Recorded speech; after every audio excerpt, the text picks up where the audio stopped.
Alright, so I got these little Deiss silicone funnels. $10 and I think 28 cents prime shipping for these two little plastic collapsible funnels, right?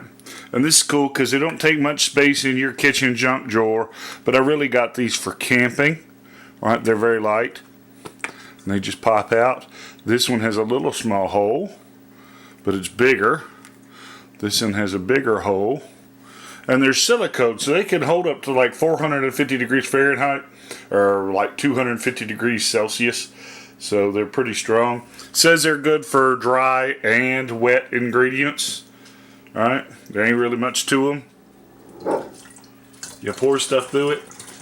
You get a big hole at the top, a little hole at the bottom. Right?